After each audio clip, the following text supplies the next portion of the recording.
Olá! Hoje a gente vai mergulhar num roteiro genético e hormonal que define o sexo em mamíferos. É uma história que parece começar simples, sabe? Com um par de cromossomos. Mas, na verdade, ela se desenrola numa complexidade biológica que é, olha, fascinante. Vamos juntos entender como é que tudo isso funciona. E para começar, vamos direto ao ponto com a pergunta principal. O que, biologicamente falando, define um macho ou uma fêmea? A resposta, ela parece óbvia, né? Mas na realidade é uma cascata de eventos incrível. E é exatamente isso que a gente vai explorar passo a passo. Então, nosso caminho aqui vai ser dividido em 4 etapas, ok? Primeiro, a gente vai decifrar o código genético do sexo. Depois, vamos conhecer o interruptor mestre, o gene SRY. Em seguida, vamos ver algumas variações bem interessantes nesse plano original. E para fechar, vamos explorar um terreno mais complexo, o sexo cerebral. Bom, vamos lá. Nossa história toda começa na base de tudo, os cromossomos. Pensa só, lá no exato momento da fertilização, um código genético é formado. E é esse código que dá o pontapé inicial, o primeiro passo, na longa jornada da determinação sexual. Então, na grande maioria dos mamíferos, o sistema é aquele que a gente já ouviu falar, XX/XY. As fêmeas são o que a ciência chama de sexo homogamético, ou seja, tem 2 cromossomos X. Já os machos são sexo heterogamético, com um cromossomo X e um Y. E é justamente a presença desse cromossomo Y que normalmente direciona todo o desenvolvimento para o caminho masculino. E o mais curioso é que esses 2 cromossomos, o X e o Y, são super diferentes um do outro. Não é um parzinho simétrico, não. O X é grandão, cheio de genes importantes e ativos. O Y, por outro lado, é bem menorzinho, com bem menos informação genética. E de onde eles vieram? A teoria mais aceita é que eles evoluíram a partir de um par de cromossomos comuns lá nos nossos ancestrais répteis. Incrível, né? Mas espera aí, se as fêmeas têm 2 cromossomos X, com toda aquela informação genética, e os machos só têm um, isso não daria um problema, um desequilíbrio? Pois é, a biologia encontrou uma solução super elegante para isso, a inativação de um dos X.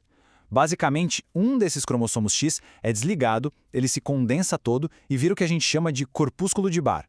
Isso garante que tanto machos quanto fêmeas tenham a mesma dose de genes do X funcionando. Genial! Beleza? Então já entendemos a base, os cromossomos. Agora vamos para a segunda parte da nossa história. Vamos conhecer o verdadeiro mestre de cerimônias do desenvolvimento masculino. Um único gene que age como um interruptor. Ligou e tudo muda. E esse interruptor tem nome, é o gene SRY. A sigla vem de região determinante do sexo no Y. Olha que interessante, lá no comecinho do desenvolvimento, o embrião tem gônadas que a gente chama de bipotentes. Elas são como uma tela em branco, podem virar tanto ovários quanto testículos.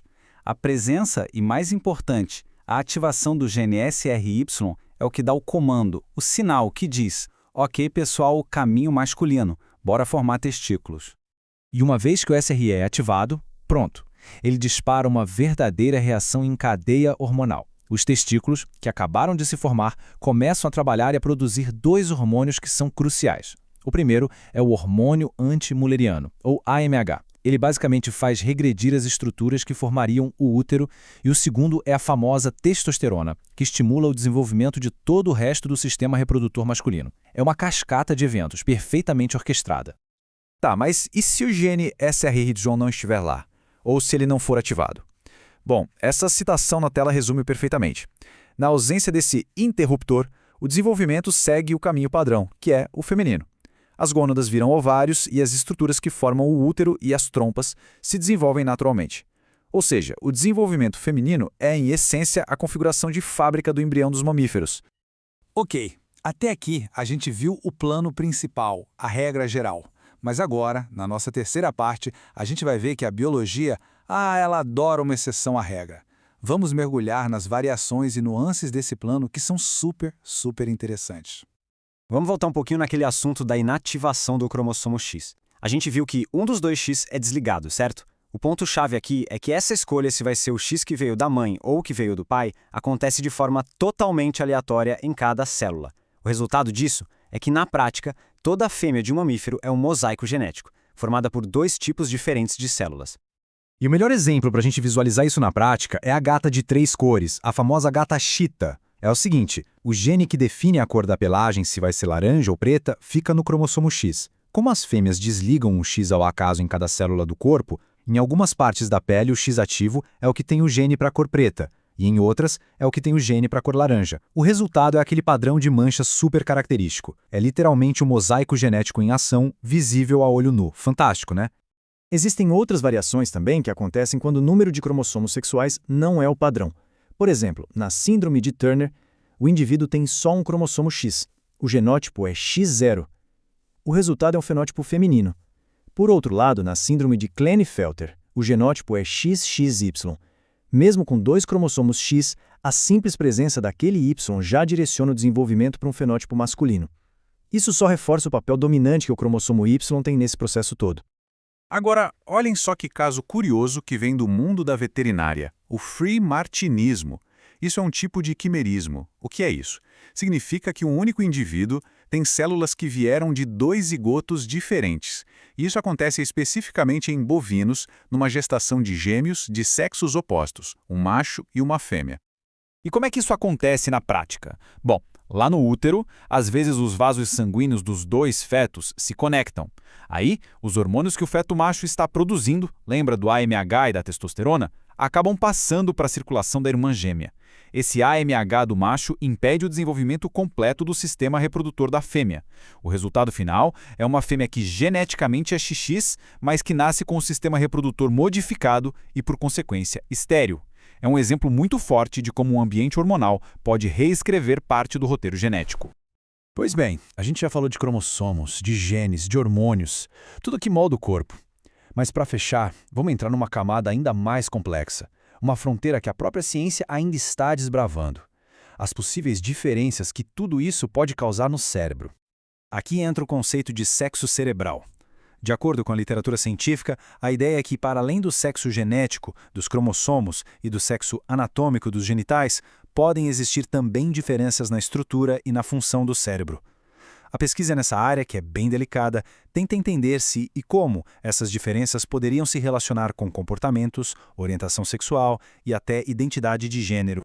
Mas o que poderia causar isso? A principal hipótese científica hoje em dia aponta de novo para os hormônios, mas dessa vez durante a gestação. A teoria é que a exposição do cérebro em desenvolvimento a diferentes banhos hormonais, por exemplo, picos de estrógeno em machos ou testosterona em fêmeas em momentos-chave, poderia influenciar a forma como os neurônios se conectam, como eles se organizam. E o que a gente vê em alguns estudos de imagem cerebral? Bom, foram observados alguns padrões de ativação bem interessantes. Por exemplo, em resposta a certos estímulos, o cérebro de homens heterossexuais e de mulheres homossexuais mostrou padrões de ativação parecidos. E o mesmo aconteceu com outro par, mulheres heterossexuais e homens homossexuais. É super importante deixar claro que isso são correlações, tá? A ciência ainda está investigando o que de fato esses padrões significam. Então, no fim das contas, o que fica de tudo isso? A gente parte de um código que parece binário, X e Y, simples assim. Mas o que a gente encontra é uma realidade biológica com múltiplas camadas, com variações, com uma complexidade enorme, desde o mecanismo do corpúsculo de Barr, passando pelo mosaico genético das gatas, pelas cascatas hormonais, até chegar nas possíveis influências no cérebro. E tudo isso nos traz a uma reflexão final para a gente ficar pensando. Se o sexo biológico, como vimos, é essa cascata tão complexa de eventos, a pergunta que fica é: o que mais compõe a identidade de alguém? Sem dúvida, é uma questão profunda, que vai muito além da biologia que a gente conseguiu cobrir aqui. Muito obrigado pela companhia nessa jornada